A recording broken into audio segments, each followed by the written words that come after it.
Dumarami na ang mga pasahero sa Manila Northport na uuwi sa kani-kanilang mga pamilya para sa Pasko. Ang latest na sitwasyon doon sa unang balita live ni Jomer Apresto. Jomer?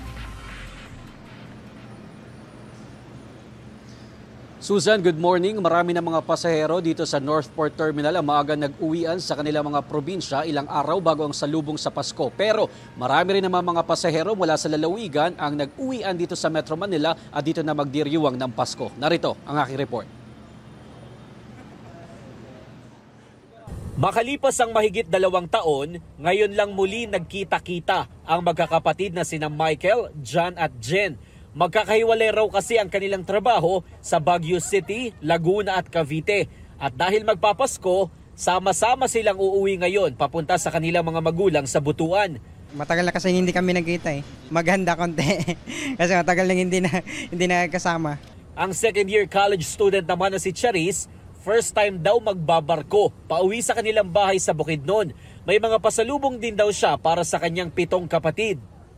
May chocolates, pabango, spend time with family, ganun. Yun yung nilook forward ko. Kung marami ang mga pauwi sa mga lalawigan, marami rin naman na magbabakasyon sa Metro Manila ngayong Pasko. Tulad na lamang ng 20 years old na si Anila na mahigit 10 taon daw hindi nakauwi rito. Galing pa raw sila ng Ozamis ng kanyang kuya at pinili nila makabanding ang kanilang tatay ngayong Pasko. Ano lang po, like vacation, like ganon. Saan po, kung saan gusto ng papa ko. Ang 22 years old naman na si Julden, galing din sa Ozamis at first time daw magpapasko sa Metro Manila. Magtatrabaho na raw kasi siya rito bilang call center agent. Ang office mates namang sila Aileen at Divina, dadalo raw sa kanilang Christmas party na gaganapin sa Metro Manila. Kabilang daw sila sa top employees ng kanilang pinapasukang recruitment agency. Pupunta kaming Tagaytay, hopefully. After ng Christmas party. Uwi kami 23, may ticket na kami. Nauna nang sinabi ng Philippine Ports Authority na posibleng umabot sa 4.5 million ang mga pasahero sa mga pandalan mula December 15 hanggang katapusan ng Christmas season sa January 3. Pinakamarami raw sa Batangas Port kung saan dumaraan ng Rore buses papuntang Visayas at Mindanao.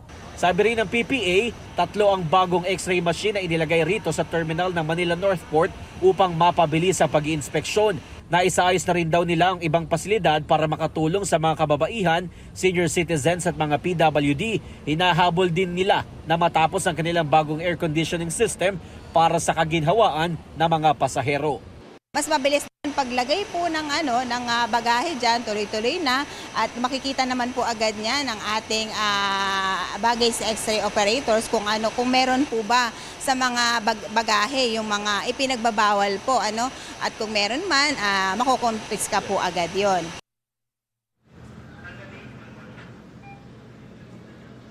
Susan, halos kaalis lamang ng barko dito na papunta ng Batangas, Cagayan de Oro at Butuan. Ito nga mga nasa likod ko naman ay mga papunta ng Palawan. Inabisuhan naman ang mga pasahero na magrororo na huwag magdala ng mga pork products sa inyong mga bagahe.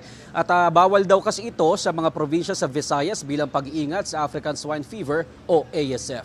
At yan ang unang balita mula dito sa Northport Terminal. Ako po si Jomer Apresto para sa GMA Integrated News. Gusto mo bang mauna sa mga balita? Mag-subscribe na sa GMA Integrated News sa YouTube at tumutok sa unang balita.